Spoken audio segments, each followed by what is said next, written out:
Hello, y'all. It's me, Candy, again. um, so it's 6:35 p.m. and well, I guess I didn't have a perfect day, but I guess I had a good day. But I'm feeling a little bit better. So um, well, there was a leak in the hallway, and well, come to find out it was the next door neighbor had a leak. But I'm glad it wasn't me. But it was right by my it was right by my like next to me or whatever. So I made myself get out the house and walk around the little hotel complex twice. And for dinner, I just had I not long ago had um some crackers and a garden salad and a small little thing of applesauce. I hope that's enough to keep me okay for the night. I mean, I have more food, but um, you know, I I'm just hoping that this is enough to hold me over for the night. Or if I should have eaten something with meat in it for dinner, I think I'll be all right though. But I wrote a blog about the fake Hell's Way Church, and I'm feeling too tired to talk about that, but I said I was gonna talk about it, so I'm gonna make myself talk about it. I'm so tired. Excuse me. Um, well, that's a good thing. So it's a good thing for me to be tired and sleepy. But so I wrote the blog about the fake Hell's Way Church and my other experiences with spiritually abusive pastors um, and fake church people, you know,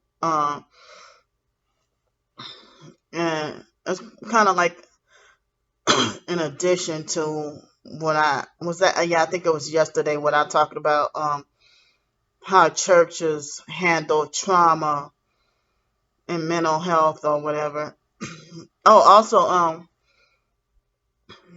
whatever trauma that you're suffering, and say if you have OCD, um, you'd be told that you're going to hell, and that they make it like as if you should just snap out of it right now. I've been using alcohol, like rubbing alcohol and hand sanitizer, um, for many years. Um, I think I've been using hand sanitizer since my junior year in high school. That was like since 1999 or 2000. I think that was the first time I even heard of hand sanitizer.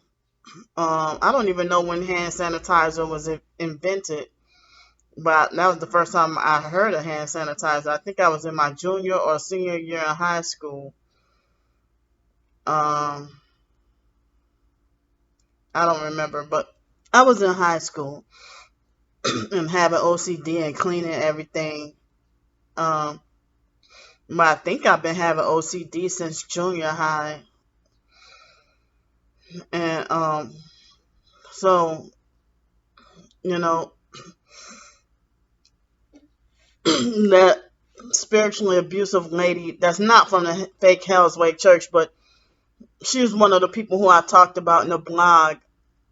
about, spiritually exploitative, abusive people, and so she was one of the people who was battling with Lisa Ruby, fighting for control, spiritual control over me, and and it's like if they were supposed to be Christian, and Miss Tracy trying to tell me how to act saved or whatever.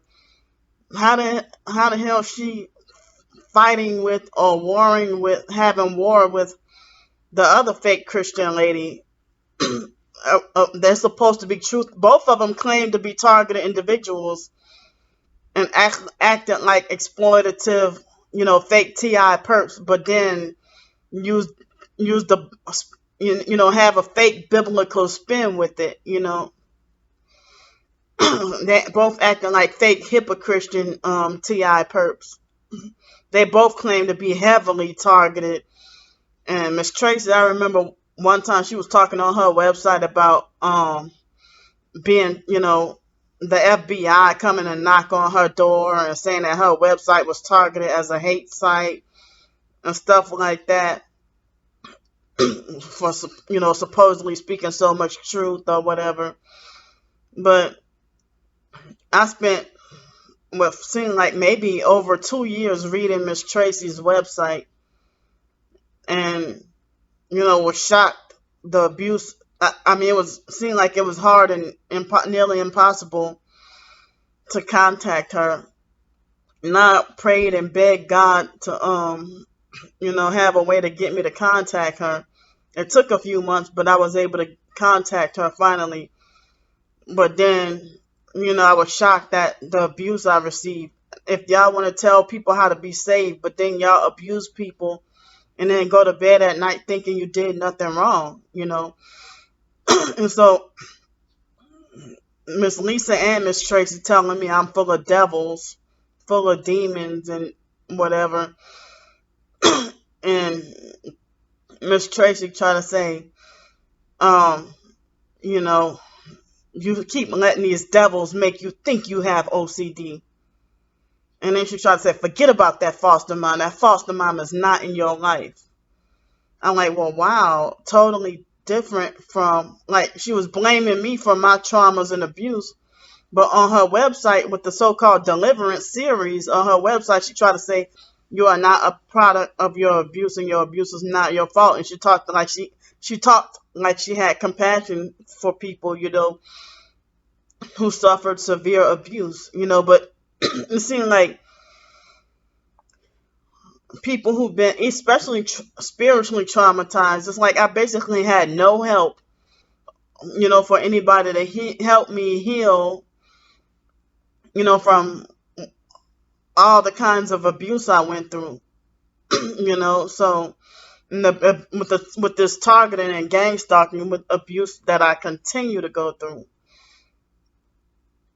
So it seems like whatever trauma you have, they make it like as if the moment you become a Christian, you just automatically forget about everything and just walk in this new life, and just like you just automatically change like that. It doesn't seem like it works like that.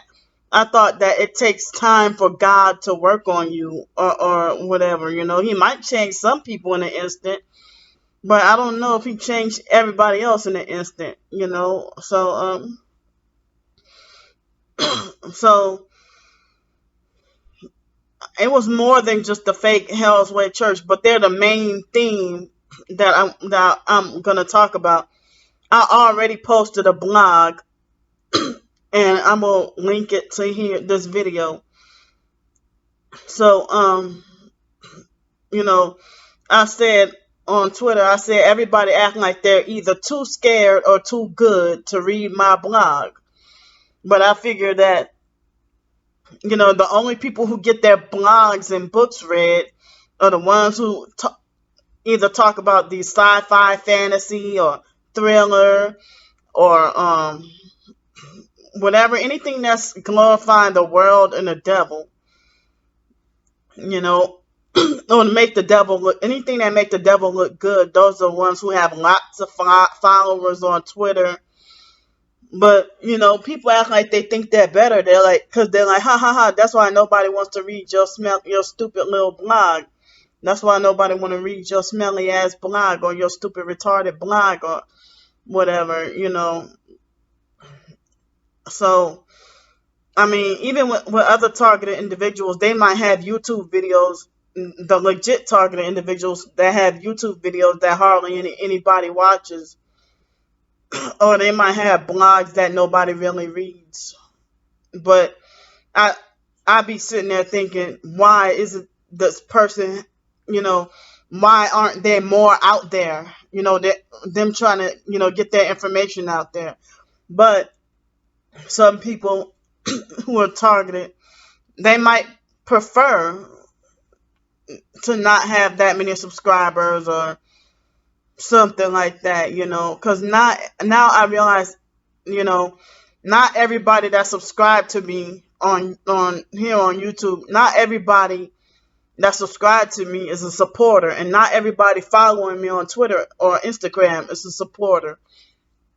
So um not it's like, now let me tell y'all something. The video I did, that's funny. It's Sunday. I don't know if it was yesterday, or I think it was yesterday, or Thursday or Friday or yesterday.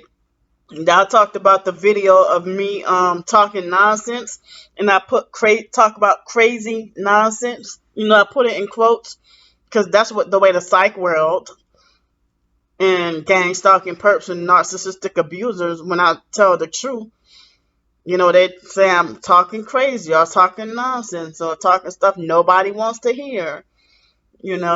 So now I noticed that everybody on that video, it's like they didn't give me thumbs up because they like my content. But I noticed, wow, I got over 9 thumbs up because it's like as if I got 9 thumbs up because they agreed that I was talking crazy. Not that they enjoyed my content. That's how the site game that they want to play. And then later on, it's like they come back to the perps have time to come back to my channel and alter their switch from thumbs up to thumbs down on purpose to be cruel.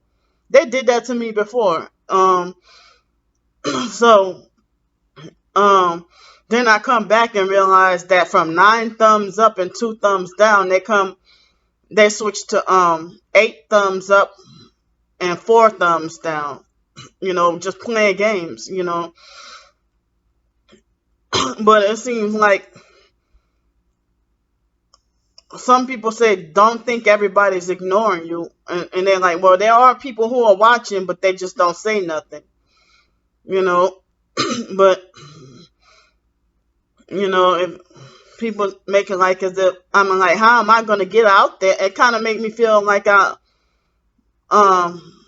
lose inspiration or something. Like, even with my short stories, people act like they think they're too good to click on it. And I even wonder if all my posts, if I post my videos, links to my YouTube videos on Twitter, nobody retweets any of those, and it's like, as I said, like only a couple of people retweet my tweets. Now it's like everybody acting like they act stingy with the tweets. Retweeting my stuff, and they act like that, like as if you like as if the tweets retweeting, like as if it costs money to retweet. And then it's like all these people just like my tweet, and not that you have to retweet everything, but some people just like. But say, for example, I might tweet I might tweet something like well, wow, look at the orange. The moon is orange today. Look at that. And then I just might get like 5 likes. And then somebody might be like, oh, yeah, sure is. And then 25 retweets. And I'm like, well, damn. Like, I mean, they get 25 retweets and maybe 80 likes or something. And I'm like, well, what makes saying, yeah, sure is more important than, wow, wow, look at the orange, the moon is orange this morning, or,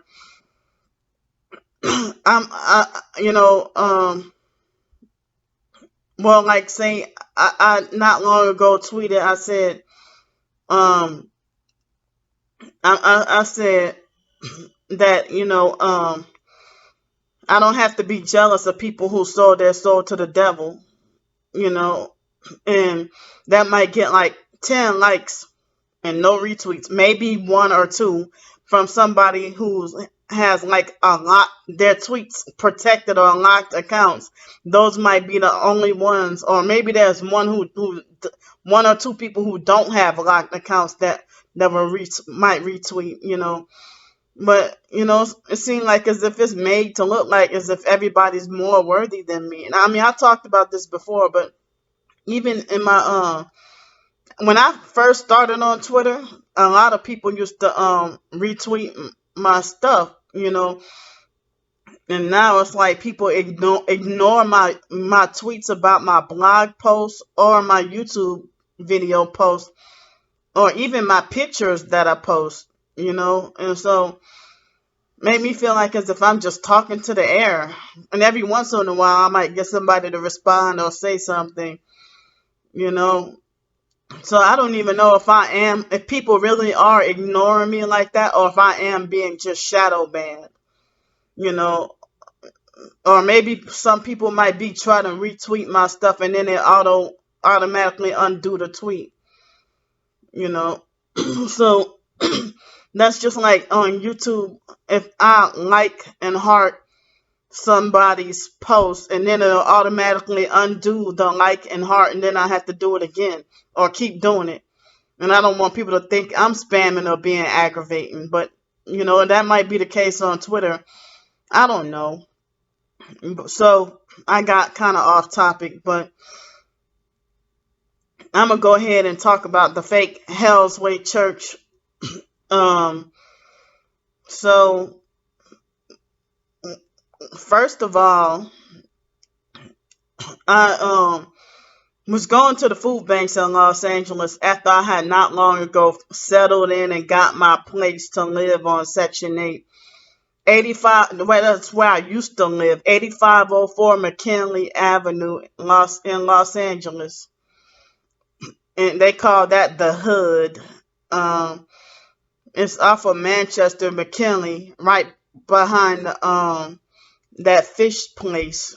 So that's where I was living at after being homeless, and I finally got my Section 8. And they try to make it like it was a homeless mental health Section 8. I think they call it Shelter Plus Care. But they made it like as if the only way you get it is you have to comply with the mental health abuse I felt like that was selling my soul. I'm like, well, I have to sell my soul to the mental health just to get a freaking Section 8. Like, wow, I didn't want mental health, and I don't, I have that right to not want mental health.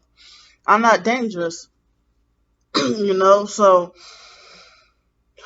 anyway, I was going to the food banks, and they were abusive and mean at the food banks. But the Korean people, they used to steal my food in front of my face, and they would steal my food like birds, and nobody called them greedy. Um, and so, I mean, they would walk straight up to my buggy and without shame, just still, and they move so fast. I'm like, hey, that's my food. They don't care. They take my food and run off with it. So, Monday was a black lady. I think it was her or it was a white man, or I don't remember who it was, but somebody I think it was that black lady. She acted self-righteous and like a narcissistic abuser also, and act like she delusionally believes she's better than perfect. What I remember her, but I think it was her that told me. But well, she tried to make like, well, somebody, I don't remember who it was, who told me that there was a church that serves a dinner, you know, or a church that served food or whatever. So I went there my first day to the fake Hell's Way Church. It was actually called His Way Ministries, or they call it His Way Overall. And it was supposedly Christian Reformed Calvinistic or whatever. And so I went there, and like and there was one man who was preaching after I went to the come from the food bank and then go to the church. And I went there and I said, excuse me, do y'all serve dinner? You know, I didn't know. I was brand new there. And then there was a man preaching with a suit on, so I don't remember what his name is, but I thought he was the pastor because he had on a suit and was preaching. And then the actual so-called pastor, Eric Gullickson, I call him filthy pastress fags. He delusionally believes he's a thug, a white guy who delusionally believes he's a black thug, and all he cares about is the prostitutes and the pimps. And David Jane would compare Eric to, he said that Eric tried to act like Eminem, like he think he's Eminem or something. But no, I don't think Eric reminded me of Eminem, but Eric had a personality that reminded me of a fake hypocrite of the foster brother Joe. Like, so it's like Eric had an attitude with me, and he was like, when I asked about the dinner, and he said, "Oh, dinner isn't till after service." Like he said it just like that. Dinner isn't till after service. It didn't even cross my mind to walk out right then and there, you know. And so I think I remember I bust out crying. You know, I cried. My feelings were hurt because of his attitude. And then later on, I guess, you know, I was nervous and scared. And then after a while, there's dinner. I don't remember what happened during dinner or whatever. But I think I remember that first day was spaghetti and meat sauce or something. And then it was a Friday evening. And then after that, Eric talked to me. I don't remember what he said, but what stood out to me was I remember he said, "Well, even if you just come for the food, just keep coming," and this and that for the first day. And so, you know, I wasn't yet a Christian, but you know, they didn't give us food stamps in Los Angeles, but you know, people say California is expensive, but they didn't give us food stamps in Los Angeles. But I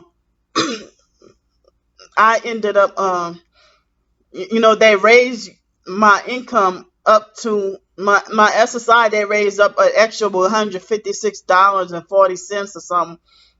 $156 extra they raised, and so I figured, well, if it was the South, I thought I would be getting that much in food stamps, you know. But so that's why I mean, I was going to the food banks and stuff, food pantries, and having to take the bus, two or three different buses and the trains also to get there to the food banks or whatever. And then have to sit in line for or stand in line for 3 hours. And then there's a fake church service, a forced fake church service, and then they give you food. And then Then after that, then I would go to that fake Hell's Way church. Whether the pastor was Hispanic or Asian, they would be rude and racist and abusive. But that was before I found out everything. I was wondering why they were so mean. Whether it be Mexican or Korean or from El Salvador. And then there was the food bank I would go to on Thursday, and then some people call it the Mexican church, but I used to call it the Spanish church. But I think a lot of those people were a mixture of Mexican and El Salvadorian. And so then like those people at the Mexican church, you have to go to their church service and be a member of their church in order to get food. And other homeless people, I saw them being vicious and rude and turn away homeless people who go there to try to act, black homeless people who go there to try to ask for food. And then I got singled out and treated a certain way at that Mexican church. I don't even remember the name of it, but I just remember it was close to what's the name? Washington Avenue or something. And you take the Blue Line train, and it's right there. Oh man, I think it was not all that far from. I think it was Broadway in Washington. I don't remember exactly, but I remember it was a fake McDonald's like across the street from that church. So I have like numerous church experiences from Los Angeles because I had got out of the IDMR cult and I was on my search for truth. And like there was a point in time Eric had a girlfriend from El Salvador named Melissa.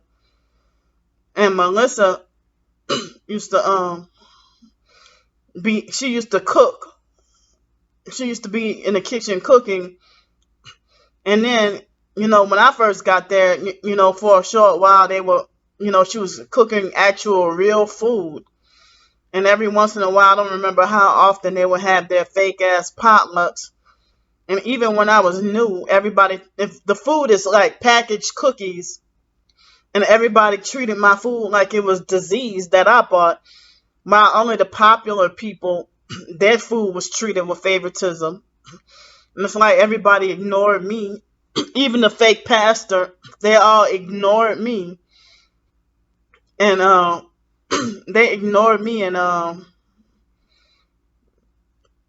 you know ignored my food and treated my food like it was diseased. And then, the people with filthy houses and stuff that I've personally been to, those are the ones who got the popularity and the most attention, and everybody devoured their food. So they always singled me and David Jane. They singled us out and called us greedy. And David, I think he was being starved at the place he was at, and it took me years to recover on my own from having a big appetite from being on those psych medications for years. And I said, well, my appetite is big, and I've been on so many psych medications for so many years, and I used to fear, passing out and stuff, and fear getting weak and stuff, and fear of being hungry. But I've learned natural ways to eat better on my journey with my research and the truth and stuff. And so now I can eat less food and get full. Like, I have better ways to eat less food and get full. So I didn't realize, eating canned food and packaged food and maybe hamburgers and stuff will make you hungry all the time. But if you eat fresh fruits and vegetables and maybe some nuts and whole foods for real, you'll get full faster, and then you'll feel better and everything. But it's kind of harder because of me being homeless on the streets right now and the money issue. Is and like if I go to a restaurant, a salad is like $15.99 for real, unless it's a garden salad with like lettuce, I just had a garden salad. Like if it's lettuce and I don't like fresh tomato. So lettuce, tomato, onion, and um something like that. Not even a real salad. Like you'll be lucky if you get olives and cucumbers, but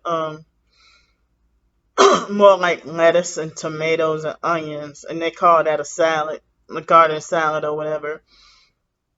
Not a dense.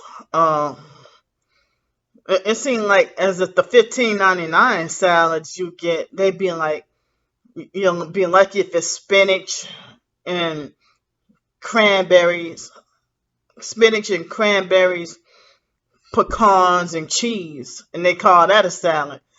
I would like a salad with spinach and kale and arugula, dandelion, and carrots, beets, uh, some garbanzo beans, and maybe some onions and something like. I used to hate onions, but now I eat them. But um, so Melissa got lazy. Oh yeah, another thing when Eric said the first day of the me going to church, and I'm like, well, wow, y'all gave us a lot of food, And Eric is like, we feed you in the name of Jesus, we feed you in the name of Jesus, So then they offer you more food and then call you greedy if you accept more, but they offer you more, you don't ask for more. And then Melissa got lazy and started just making nothing but I think it was because of me. Melissa got lazy and started to make just hot dogs every Friday. And I would have severe acid reflux and heartburn from the hot dogs and chili or whatever. And me and David would eat 4 hot dogs. I don't even really eat hot dogs anymore right now with my diet the way it is. But um, so I guess it was somewhere around April in 2012 was when I started to go to the fake Hell's Way church. I think it was April. And I didn't realize it was May 24, 2012, and somebody made an anonymous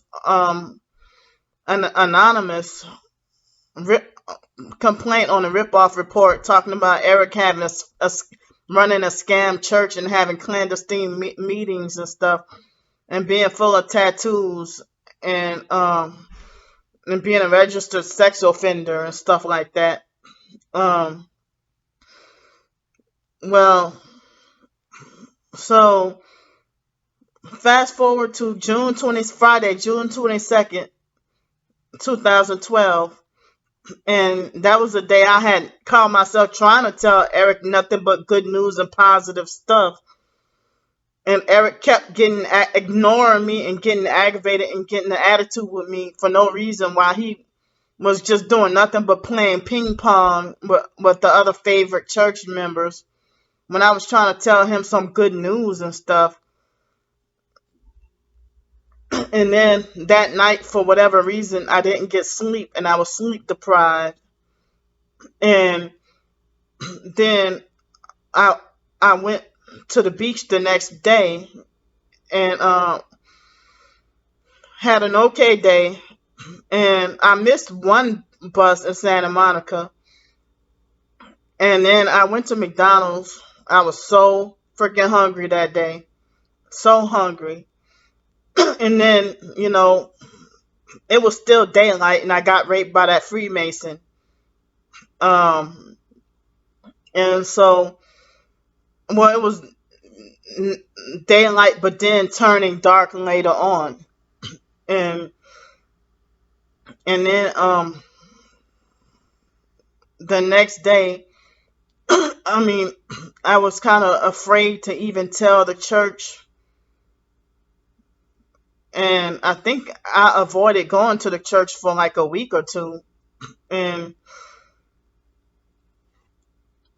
I had some other situation that happened with the rape, but I'm just talking about my experiences with the fake Hell's Way Church.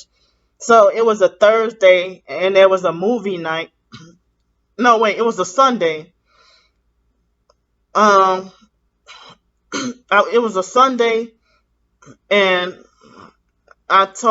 we were outside, and right outside the church, and I talked to David Jane and fake Dolores from the fake Hell's Way Church, and I don't remember if the fake Pastor Eric was there, but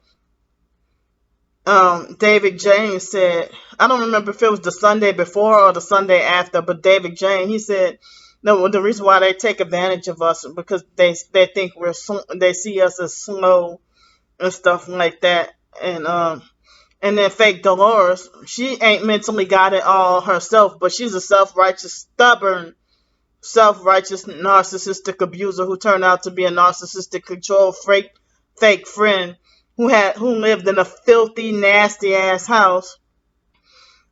And so one time when I told them about being raped, and then she tried to tell me, don't talk to strangers.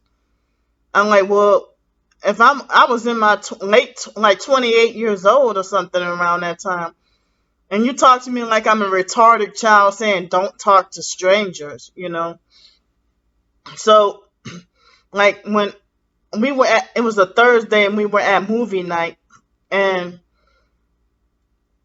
I told the church members about being raped and stuff.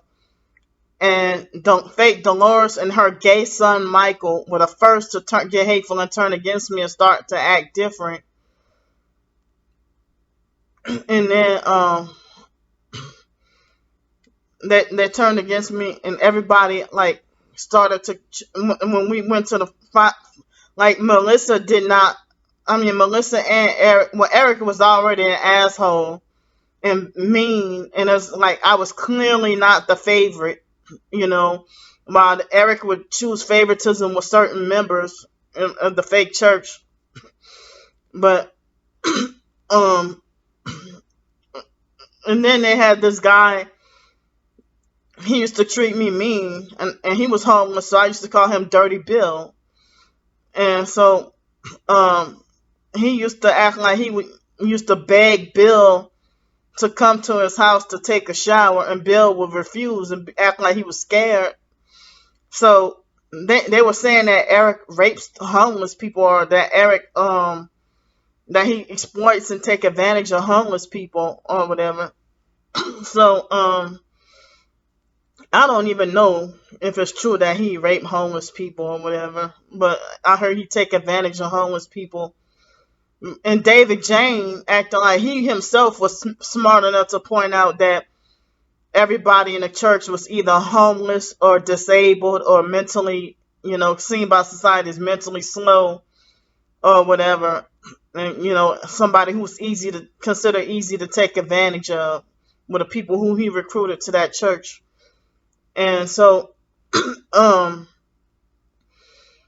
what else?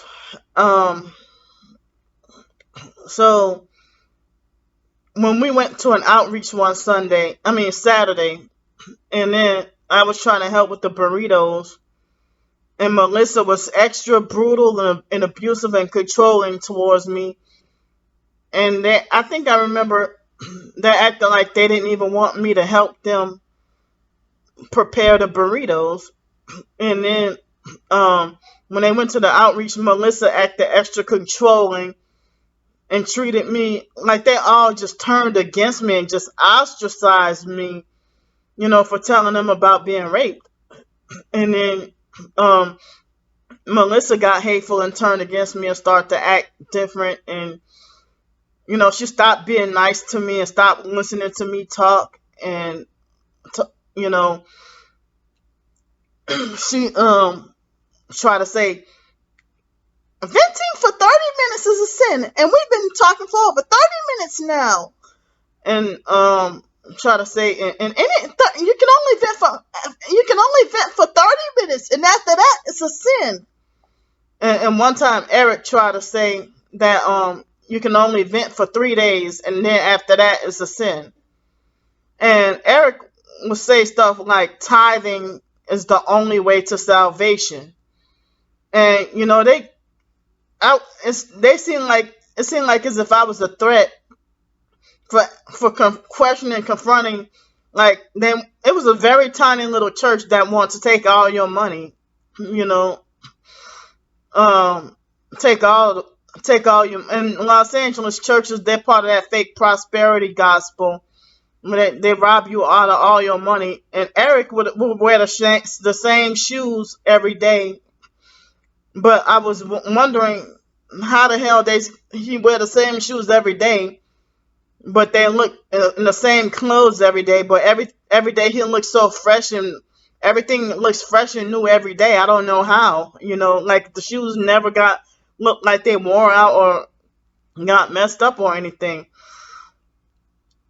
And so like when we went to the outreach, Melissa acted extra controlling and treated me like I didn't. And I was 30. I'm sorry, I was 28 or about 28 years old. And she treated me like I didn't have a right to venture off to myself, like I needed to be closely watched after being raped. And but I don't know why it didn't cross my mind to break away then. But it was the night before the rape. It was June 22nd. I made I had a feeling in my heart that okay, I'll accept Jesus. Then the next day I get raped by a Freemason. But I thought that we had to do it publicly in church, make a public confession.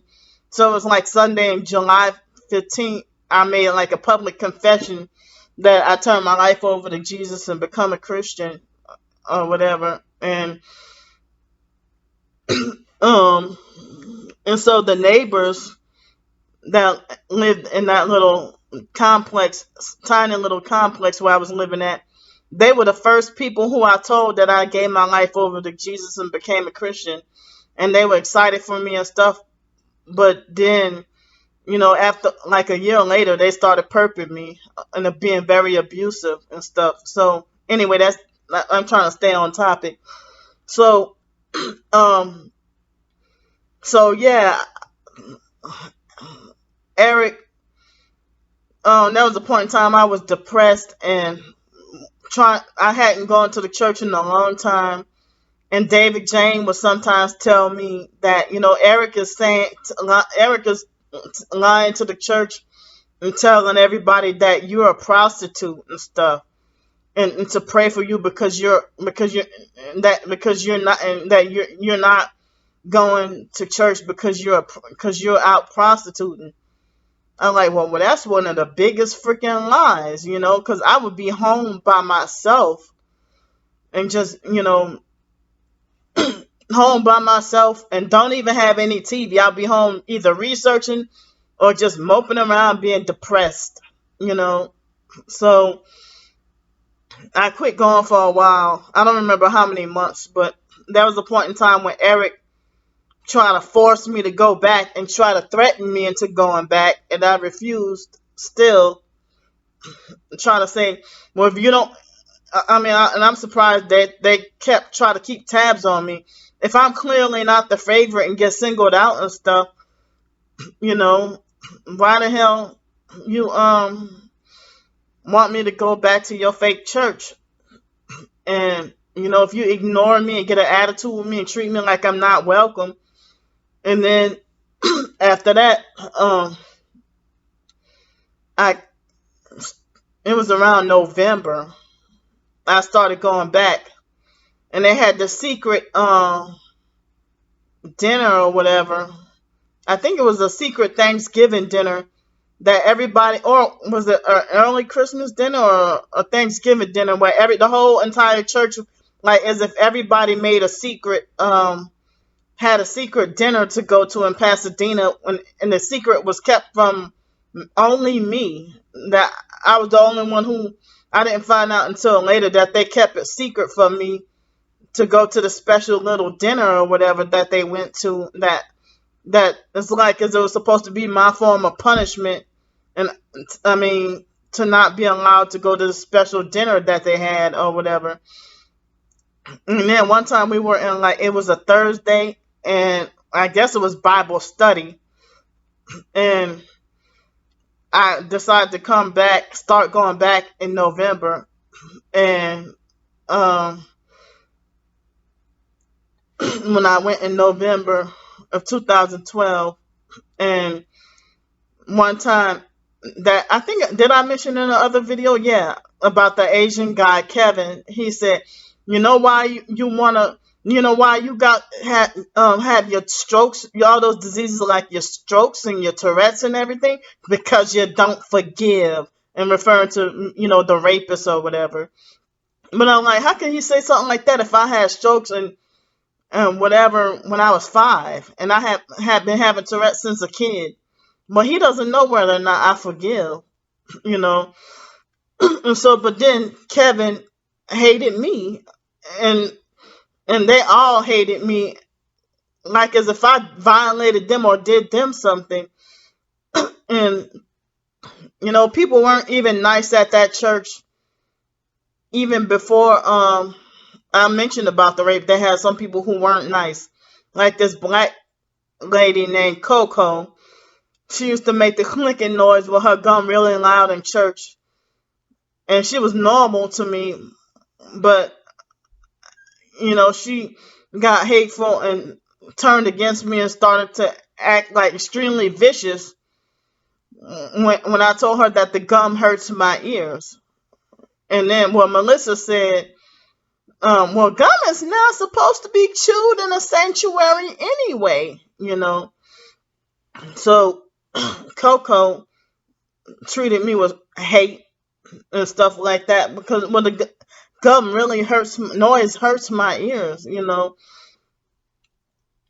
so, and then when Eric would pray in church or whatever, and then Coco would pray louder. You know how, like, when a man is praying in church out loud, and then there's this Jezebel spirit female who pray over him, like make her prayers louder, like interrupt him and be louder. Oh yes, Lord. Oh yes, Lord. Yes, yes, Lord. Yes, Lord, or whatever. And you can't even really hear what the prayer that the pastor is saying, because she's like, oh yes, Lord. Yes, Lord. Yes, man. Amen. Amen. Yes, man. Yes, Lord, or whatever. So and I always felt like spiritually drained after coming from Hollywood, the city. Like, Hollywood's part of Los Angeles. The location of Hollywood, not the industry Hollywood.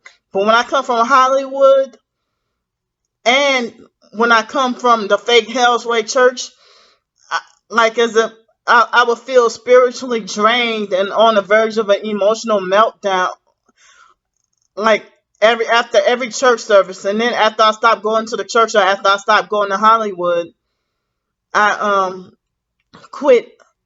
I didn't have those feelings anymore, like feeling spiritually drained, or So I guess so I actually learned a lot, and it helped further my research. And they felt threatened; they didn't want me researching. And then after November, I quit going to the church again. And then fake Dolores tricked me into going back to the church. And then I was set up. Like, she tried to say, oh, there's a lady who wants to meet you or whatever. And so I went there, and that's the Illuminati lady Melinda, who I first, like, she was talking loud, and we were in the dining room or whatever. And the first thing I turned my head really fast was she was talking about doing porn, and she was talking about how she was doing porn in France. And she said that she claims to be Nigerian or African, but she looks everything like a freaking white lady. And she claims to be related to W.E.B. Du Bois, and said she was part of Illuminati. And so she said her name is Melinda Dubois or something. And at the time, she was 37 years old.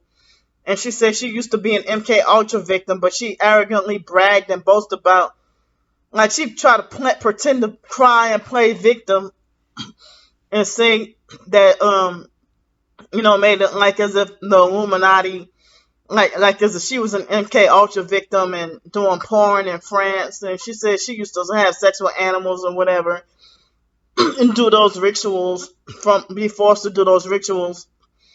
And so they said that she was used to destroy Eric in the church. Like, she already had her own husband, but she seduced Eric and tried to have sex with Eric or something.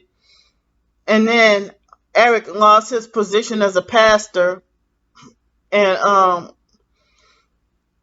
and Eric and Melissa broke up. And then there was Ben Fraud and Pastor Lim, the dad. But that night, I think it was December 19th, when Melinda was rubbing oils on me against my will and performing witchcraft on me. I didn't know it at the time, but she,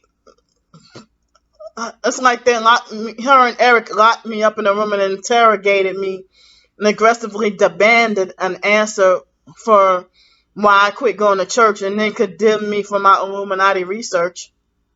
And and they tried to say the real research is in the Bible. Melinda was like, the real research is in the Bible. And if you want some research, you better start in the book of Colossians. And I never heard anybody say start in the book of Colossians, but she did. And so, then she was rubbing all these oils on me and trying to force me to say, Jesus, I renounce this, and Jesus, I renounce that. And she acted like as if she knew, like as if she can just look at me and tell, like a freaking psychic or something. Look, I didn't even ask for this, but she forced this on me against my will. And Eric was standing right there watching the whole thing. And so, Eric would ignore me when I begged him to pray for MK Ultra victims and pray for satanic ritual abuse victims and pray for victims of human trafficking. And so, and Melinda, when they had all those Occupy protests back in 2012, in 2011, 2012, Melinda supposedly went to jail. She put herself in jail purposely, with the fake protesting or whatever. And she felt like it was a badge of honor to go to jail with the Occupy protest. And so it's like narcissistic abusers puff themselves up about participating in protests for people who and causes that they don't really care about, but all they care about is themselves looking good. So Melinda, she bragged about, yeah, I used to teach people how to kill people, but don't play a victim. And then she bragged about how she used to be a handler, but then one moment she's a victim, then the next minute she's a handler. Like, 1 minute she's playing a victim and talking about, oh, they did this to me and did that to me. Then the next moment she's bragging about, I used to train people how to kill people. And then she would walk around and say, oh, I have the authority of God. Try to say, I have the authority of God. And then Eric would say, we have the authority of Jesus, hallelujah. And I'm thinking, yeah, everybody got the authority of Jesus except Candy Grand Prix. Everybody got the authority of Jesus except me. All the popular favorites, all the favorite ones, So I don't remember everything else that happened, but Melinda supposedly seduced Eric, and she's supposed to be Christian now and have this authority of God. But then Eric kept rejecting and ignoring my calls when I was trying to call him. I think they said that that Pastor Lynn, the dad, they said Pastor Lim, the dad, um, instructed Eric to not talk to any of us members. You know, they make, I guess they try to make Eric feel really ashamed. And then when I asked Eric, this was one hypocritical thing Eric did. Like, I begged and begged him to let me copy some Christian music, and I didn't know it was CCM, like contemporary Christian music that we weren't supposed to listen to. I mean, that also, God doesn't like. I didn't know. I thought it was Christian. Hey, I learned about that too. And so Eric tried to self-righteously and hypocritically say, you should be listening to only Christian music. And so, um, I think he let me have it. Um, but I gave it back to him. And then he said, well, what did you do with the other music, which was the secular music, like Babyface and Mariah Carey or whoever, secular artists. And then Eric was like, well, what did you do with the other music? I said, well, I threw it away. And then he's like, he got really mad at me. I'm like, well, if he got mad at me for throwing away the secular music, but he told me I should only be listening to Christian music. But he must have wanted to listen to some secular music. And he thinks that he can. I mean, they went in to try to control, that if a person has a baby, they think they have the authority to force the wife and husband to get married if the boyfriend got the girlfriend pregnant. But Eric tried to front like he wasn't fornicating. But I think I heard that Eric was married to a black woman and had 4 kids with her. But I never saw any of his kids or ex-wife or anything. And then he got this new girlfriend. But, I heard that he was in and out of prison too. And he even bragged about how he used to live that life and how he used to be a pimp and stuff like that. And try to. That's why all these people who fake, like, I mean, Eric said he used to be a gangbanger and all that too. He doesn't pray for the gangbangers, but all he cares about is to pray for the prostitutes and the pimps. And he made rumors and lied to everybody saying I'm out prostituting. But I heard that's part of the rumor, And you want to know something funny?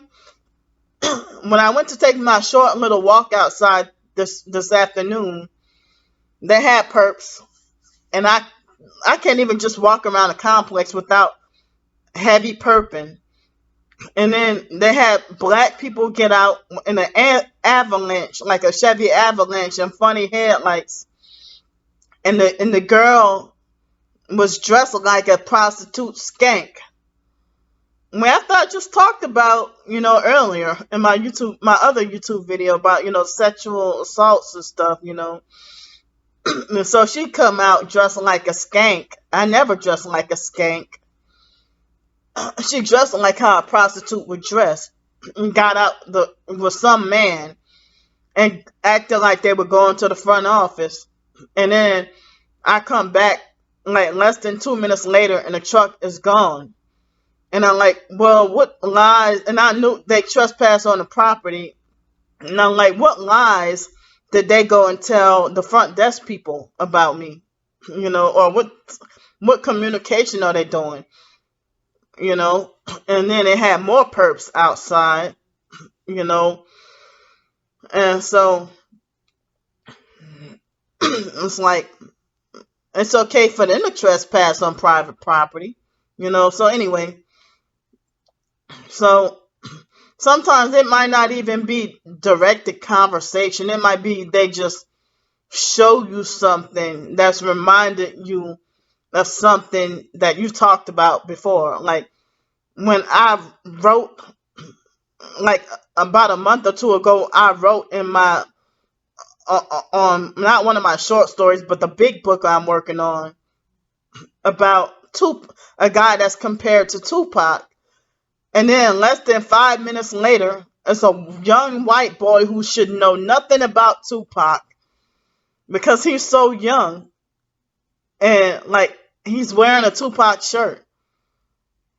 Just that quick. Like, so, like, how did they even have foreknowledge that I was going to even think to write about somebody who's to be compared to Tupac? And then this young boy, like, look like he's 13 years old and walking around with a Tupac shirt. Um, so, um, so yeah, so I guess they can show you your directed conversation rather than talk about it. You know, say for example, I might talk about, you know, I might talk about eating a fish sandwich to somebody, and then later on that day, I'm seeing somebody eating a fish sandwich. Like, well, what a coincidence. But anyway, so back to the fake Hellsway Church. Eric will over exaggerate with the fake phony crying and like crocodile tears and fake phony crying and praying. And I wonder if Eric sold his soul to the devil in order to get out of jail and then become a fake pastor. And then Eric said he would walk around bragging and saying, "Who said you had to be ordained to be a church pastor?" He wasn't even an ordained pastor. But I heard that you really don't have to go to seminary school in order to be a pastor. But I would see Eric always using this hand sign. And sometimes I've seen him do this too, And so, but he would mainly do this. And then I think like the guy Chad and Eric and a few other pastors of churches that I've gone to would do like neuro linguistic programming in the church, and you would be hypnotized to falling asleep in church and be asleep the whole time. And when I would have insomnia and sleep deprivation like the night before, and then they would use like neuro linguistic program that cause you to be hypnotized and fall asleep. And then Eric would get mad and throw a temper tantrum that everybody's sleeping in church. But, he would hypnotize us on purpose, I guess, and put witchcraft on us and have us like, because there are sometimes, when you fall asleep in church and then they said, I've researched and read about, that with the CCM movement and the charismatic movement, the charismatic witchcraft or whatever, they use neuro-linguistic programming. And Eric would be using like Illuminati hand or satanic hand signs when talking and stuff. And I still didn't cross my mind to flee that church then, but I'm glad I left. And so then Eric would like Eric, let me see what else happened. So I don't even remember everything that happened. I remember that night on December 19, 2012, that Melinda had looked into my eyes, and then my feet, my legs, they shook like back and forth really fast, and then I passed out. And like it felt like I lost my legs, and I never in my life experienced that after she stared in my eyes or whatever. Then I said, "What are you doing?" I said, "Is this witchcraft?" And I've seen him, and the charismatic fake churches, the Pentecostal fake churches that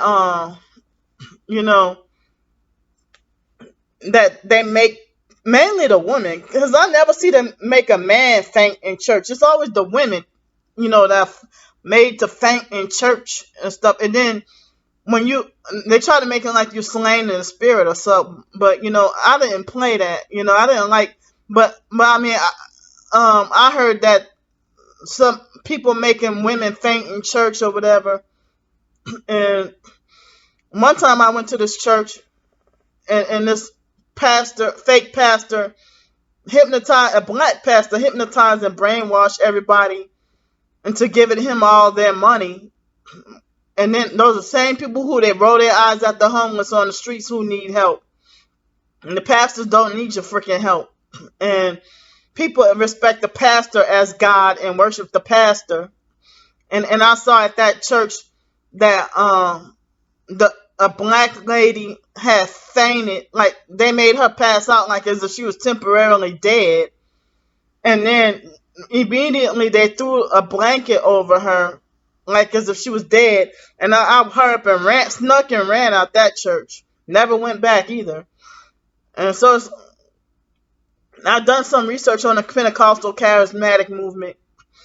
And so Eric told this Asian guy, Daniel said, so what kind of church is this? He said, oh, Christian Reformed Calvinistic. And so then, when I said, well, Eric, you said the church was Christian Reformed Calvinistic. It's not biblical. It's more man-made. And he said, I didn't say we were Christian Reformed Calvinistic. I said we were Presbyterian. So, I remember the Illuminati lady Melinda and Eric condemned me about researching the Illuminati and stuff. And Melinda said, oh, when you keep researching that stuff, you put yourself in a demonic realm and stuff. Well, now I'm on a path to the right truth. But they felt acting like they were threatened by my research and me questioning stuff. And then, so after, and I remember, she tried to tell me that she knew Aaliyah and Rashad very well and said that Rashad was also in on Aaliyah's blood sacrifice.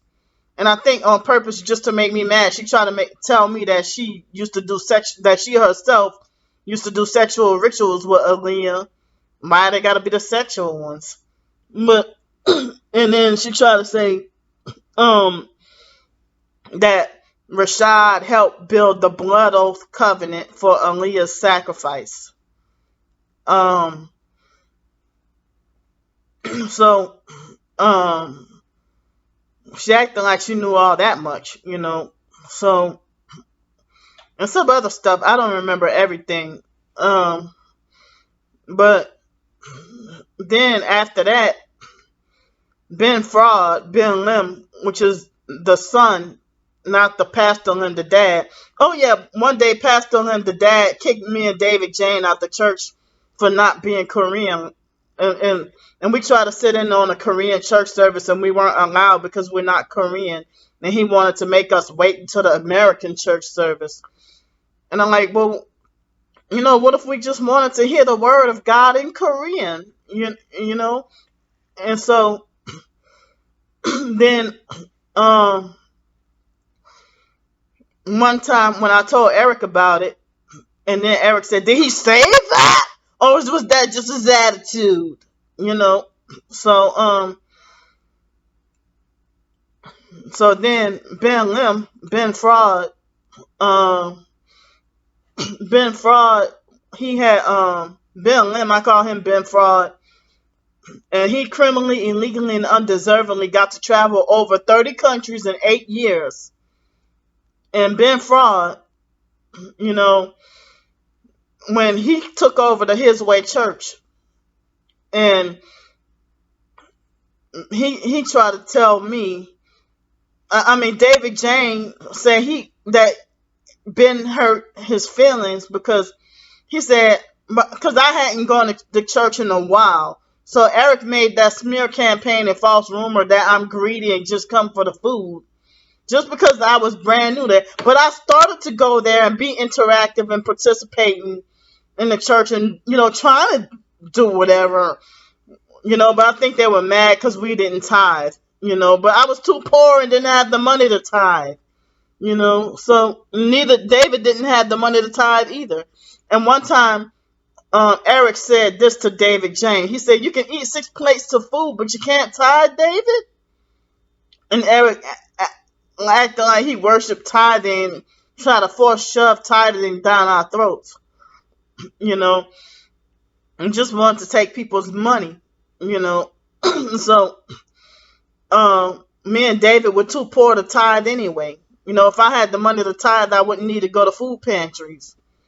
And so, then Ben Lim, I was absent from the church that I think, I quit going after the situation with Eric. And so then, David called and talked to me, and his feelings were hurt because he said that Ben Lim told him, I don't know who's the greediest between you and Candy, or the greediest people in church.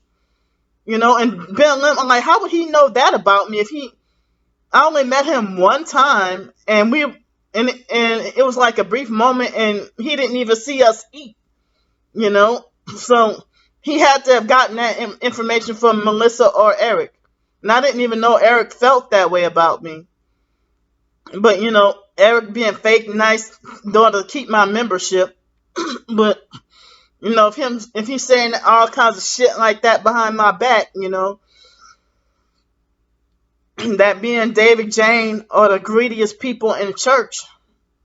And they had other fat people who would eat 3 slices of pizza, and they would always, you know, they bully David and treat him mean, and they treat me mean and bully me or whatever. And then one time they had this obese gay guy, and what's the point of him going to church, you know?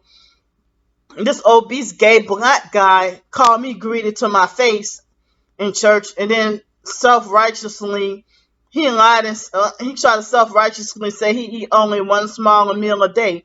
I'm like, well, how the hell are you bigger than me then? And then he tried to blame it on a whatever fictitious medical condition. I'm like, I don't even want to hear it, you know. So when I found that out, and I called Ben Lim up, and I cussed him from A to Z. And, you know, he's so narcissistic, he's like, thanks. You know, so Ben Fraud, is younger than both me, and David Jane is older than me, and I'm younger than David, and then Ben Lim is way younger than us, like at least 5 to 7 years younger. Like, I don't remember, but he's very younger than me, you know. And so one time, Ben Lim locked David Jane in a car, doing a fake His Way Church outreaches.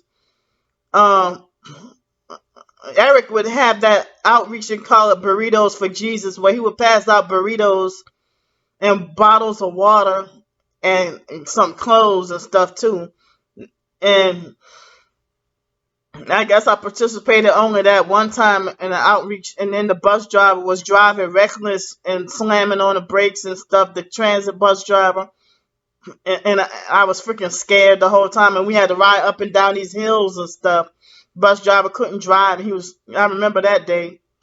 But anyway, after that, like the next year, David Jane, was it 2013 or 2014? Ben Lim would abuse and bully David Jane, and he locked David Jane in the car in the hot summer. I think Ben Lim abused David and locked him in the car for smoking as a punishment for smoking. You do that to somebody that's older than you, you know, but because David is considered disabled, mentally disabled, and so I think they were starving David at the group home. So that's why he would go to church and be hungry, and they had him on those medicines. It wasn't his fault. So Ben Lim punished and abused David and locked him up in the car as a punishment for smoking a cigarette, and locked him in the car for hours. And then not all that much later, Ben Lim, and David didn't even have bad behavior or do anything. David was quiet and didn't say much, and he was very shy. But David wouldn't have done anything to deserve to get like banned from the church, but and then David Jane would say that it seemed the way that David might be gang stalked did not even know it, but Eric and fake Dolores would put stuff in David's head and try to brainwash David and turn David against me. And also my twin sister would, try to put stuff in David's head and turn David against me. Put lies in his head. And so then David, my twin sister wasn't physically there, but they contacted over the phone. I introduced them to, and I didn't realize what was going on. That my family members turn all my friends against me, and then use it against me and throw it in my face and say you have no. That's why you got no friends, or they try to make it like, so it's like they try to make like I have no friends when you turn all my friends against me with lies and stuff. But come to think about it, I don't even know if Ben Lim acted like David Jane's handler or if Ben Lim was a gang stalking perp, because David Jane would always tell me that he saw Ben Lim everywhere, like as if Ben Lim was stalking and following him. It's like Ben Lim was like like Ben Lim was like another Alex, like the way Alex Dupree treated me. Ben Lim treated David Jane like that, gang stalking and following him around everywhere and having everybody put a close watch on David and stuff. And now Ben Lim has all this, he's kind of somewhat famous now. And I'm like, well, he must have sold his soul to the devil for real, and it's like the 300 South Hobart Street is where the church is located. And it's this big ass sign, the big yellow sign, the biggest sign in the whole building. Like they're narcissistic enough to have the sign so big, and only like 5 people attend that church though. Only 5 dummies, attend that church. But a lot of people were smart enough to leave, after whatever craziness. But the church was on 301 South Harvard Boulevard, which is like down the street, like a block or two away, in Koreatown in Los Angeles. So,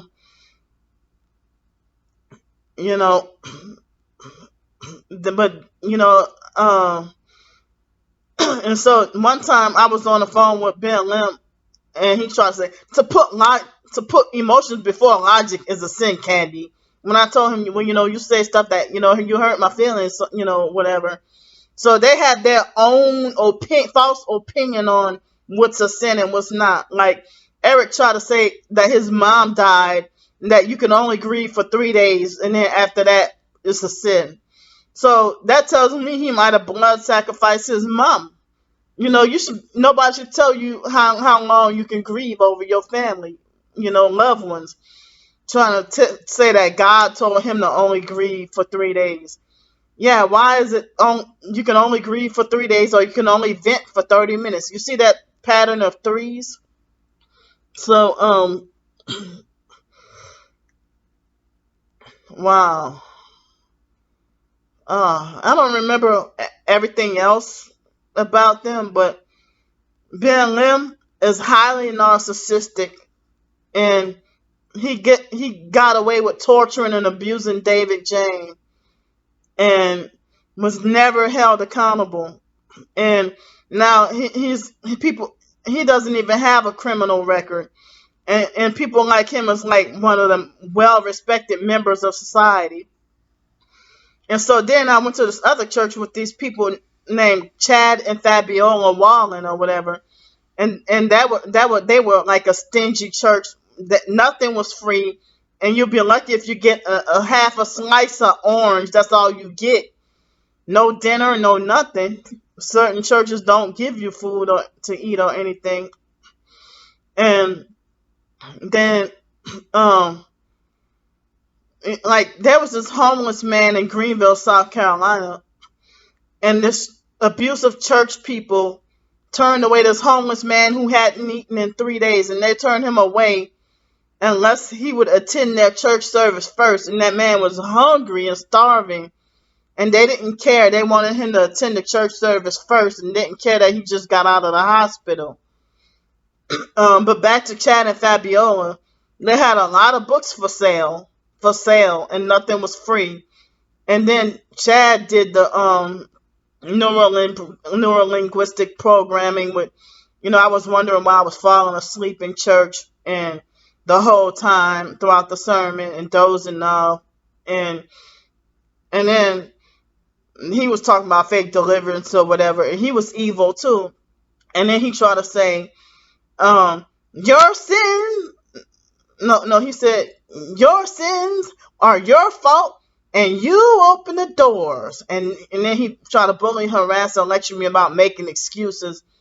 When I wasn't talking about my sins, I was talking about my traumas and abuses growing up and reaching out for help, and not realizing I was being gang stalked. And then they had that fake fraud pastor, Kevin Ha, another racist, abusive Korean narcissistic pastor. They have no problem loving white people, but if you're not Korean like them or white, they hate you. They even hate you if you're Filipino. So they definitely hate black people. And so they're considered, like, the New City Church was considered a mega church, and that pastor deliberately blocked me from going to the biological mom Frances' funeral, and he made false promises to help me get away down there. He said, show me an obituary and I'll get you down to your mom's funeral. And then he tried to play psych games, and he got rude, and when I had my mom's obituary pinned on my shirt, and he tried to say, I don't believe, like, with the biological mom Frances, it's like as if, people try to say, I don't believe that's your mom, or they ignored me or acting like they didn't care, or they say, oh, what, get over it, that my biological mom Frances died, or they say, I don't believe she died, or whatever. And I didn't realize these were all perps, and hardly, just about nobody wanted to help me. And I was busting my ass at 11 o'clock at night, panhandling and begging for money to get down to my biological mom Frances' funeral, all the way from Los Angeles. And the biological gay brother Mark and the biological brother fake Krusty Pete, they both made false promises and lied and said that they were going to get me the money to get down there. And it was under $200 to get down there. And so I was just saying that I needed money to get down there. And then they had this El Salvadorian church across the street from my house, and they were prejudiced to anybody who's not from El Salvador like them. And so I didn't know until after, they gave me $104 that they hardly wanted to help me out, but they made it like as if I had to attend their church service. And so I was trying to say that, well, they gave me some, they didn't raise, they acted stingy and like they didn't want to help me because I'm not from El Salvador and because I'm black. And so then one time, that pastor of that church, I don't remember his name, but he got mad at me for asking for a bag, like a plastic bag one time.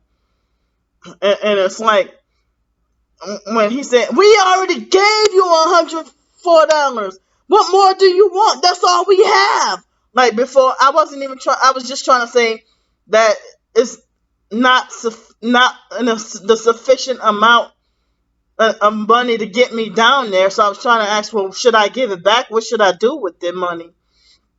But that's what he said. We already gave you $104. Like, got in my face and was rude, very, And so I'm like, I wonder if the foster mom, I started to wonder, may not have been true, but I started to wonder if the foster mom must have had her own karma on me, like the witchcraft karma on me, trying to, because she was very revenge hungry.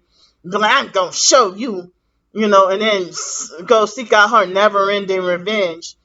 But she, and then before the biological mom Frances died, um, it's like before the biological mom Frances died, um, the like the the sister Ramona and the gay brother Mark and my twin sister, they tried to block me from talking to the biological mom Frances before she died. And I tried to reach out to her and apologize, but they wouldn't even. They tried to block me from contacting her. And then lying and saying that the biological mom Frances didn't want anything to do with me. And so then I didn't get to say the last words to my biological mom when she died. So the foster mom might have felt like she got her revenge or karma or whatever. But it was 2015 and I didn't know I was about the gang stalking. And I went to the foster mom's house and it's like I wonder how she knew about the foster mom dying. I mean, I'm sorry, the biological mom dying. How did the foster mom know about like she already knew that the biological mom died. I wonder who told her, you know. And then the biological dad Arthur died, and for people to say that we don't belong to him, I almost died on the same day that Arthur died. That day, I almost died that day, the day that he died. And we share his last name, and I get Social Security drawn off of him, off of Arthur's Social Security number. And you're gonna say that's not my dad because we don't share the same skin color. But anyway, Kevin Ha deliberately tried to block me from asking for any donations or help, and he made false promises to help me. And then he tried to say he tried to make like as if going to my biological mom's funeral is not important. And he tried to say, you wait till you get your own money and then you go down there and see her grave on your own time. So I had just decided to rejoin a church. I mean that church, and then a week later, that's when he died. I mean that's when the biological mom Frances died, and then my twin sister said that she had an altercation with that false pastor. As rich as my twin sister, she could have helped me with the money to get down there. You know, and the family, if I had $104, they couldn't even give me like if a bus ticket would have taken like less than $200 to get down there. None of the family cared to pull together and help out. And it was like me and Sean missed out on the biological mom Frances and the biological dad Arthur's funeral. So it's like that's another topic right there. So I was bitter and mad, and I don't remember everything else that happened, but everybody was fake and abusive, and I'm like, how the hell y'all don't have? They lied and said they didn't have the money to help me. If you, Kevin just spent like he had a whole 5 year, and it was like a big, huge celebration of the 5 year church anniversary, and not one church member wanted to help put in money to help me raise funds to get down to the biological mom Frances funeral. And then he tried to block me from asking for help, and so, and then other people said that Kevin Ha is racist also and don't like black people. But I didn't realize until I got to Los Angeles how racist the Koreans are. Because in New Orleans, I would see like people mixed with black and Korean. It's the Vietnamese who I never saw really be mixed with black. But went to school with kids mixed with white and Vietnamese, but not black and Vietnamese, but black and Korean definitely. or black and Japanese or something. I went to school with a few kids half black, half Korean, but went to school with kids white and Vietnamese. So yeah, these Asians, I don't know. It's like we eat their food, but they don't like us.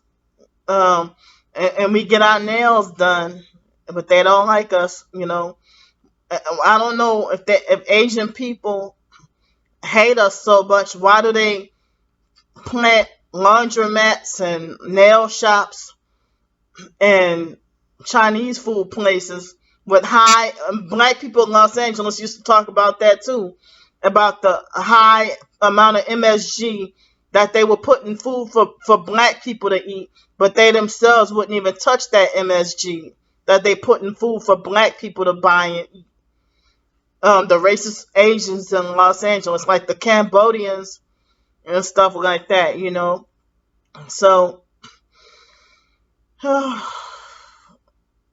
I they had this other black church pastor in Los Angeles, and all he would talk about is pimping and football, and like pimping and prostitution and football. And he tried to say in a sermon that he tried to say the sermon. I don't even remember his name either, but he tried to say in a sermon that that how a pimp had a pimp who died had a whole bunch of women as his pallbearers and carrying his casket. That was supposed to be the church topic, and then he went to talk about football, and then he would cut church service early to go watch football, and then he tried to bully, harass, and lecture me, telling me, nobody would go to heaven or hell for you. So these church pastors, it's like the church is freaking dead nowadays. And the church is supposed to be the body of Christ, and we all supposed to love each other. But there's so much division and gang stalking and hatred. I mean, I can't even go to Olive Baptist Church here in Pensacola. I had abuse, gang stalking, and following around, and witches, fake security guards bullying and following, harassing me and stuff. So, and care about a freaking dress code and call me a terrorist. And for it would be like under 40-degree weather, and I'm wearing a hood because I'm freezing cold, and I was not allowed to wear a jacket with a hood on it. And they falsely accused me of being a terrorist in church. I'm like, what the hell? And then they try to justify why it's right, and then the church security guard try to follow me around and bully her and harass and follow me around and stuff, and try to act like they want to criminalize me. And then they act like as if it doesn't faze them when I say that Jesus would not be pleased with this. And then I had that other church I went to. Well, they had this one church that they feed the homeless, and they try to say that homeless people who can't tithe are gonna go to hell too, or something like that. It was a black church downtown with all the homeless. They feed the homeless for breakfast, and they're very abusive and mean and controlling. And I don't go there. I try to start a church attendance or whatever. Can't go to church. And then when I was brand new to Pensacola, they had a church close to the Greyhound station. I just went there like when I went to that church not as a church service, but I tried to use the bathroom and try to ask for help about some of their services, and they were rude and mean and they didn't want to they acted like they didn't want me to use the bathroom. They didn't want to help me out and stuff, and they rude and rushed me out of the bath. Rush me to just use the bathroom and hurry up and leave. And it's like I'm appalled that these people call themselves Christians and running churches nowadays. How mean y'all are. And I can't even use the freaking bathroom. And then they act like they conform to the rules of the world, but say they love Jesus. They believe in social distancing and wearing a mask, and um, they believe this. If they believe in the idea of trespassing on private property, and they 501c3 sellouts. It's just about every church. So they're gonna preach mindless stuff about football and stuff, and those are the ones who are the mega churches, and they follow false preachers like Joel Osteen and Creflo Dollar and Joyce Meyer, and then they try to force me to read this from Joyce Meyer. No, I don't want to read that. It's full of lies. So, when when I went to that church by the Greyhound station here in Pensacola last year, I was new, and I knew to Pensacola, and the usher had jerked the Bible out my hand, and then this obese pastor tried to talk about how people are gonna go to hell for telling all their business on social media and stuff like that. So I know I said a lot in this video, and I'm exhausted. It's 8:11 p.m. right now, and my phone, I mean my computer, it's like an hour and 36 minutes of me talking, and so I'm gonna post the link to this. I'm gonna post a link to this blog. I mean the blog that I was talking about. I'm gonna post it in the description box. And thanks for listening to me explain, some of my church experiences um, with abusive pastors and church leaders and stuff. So, thanks for listening, and bye bye.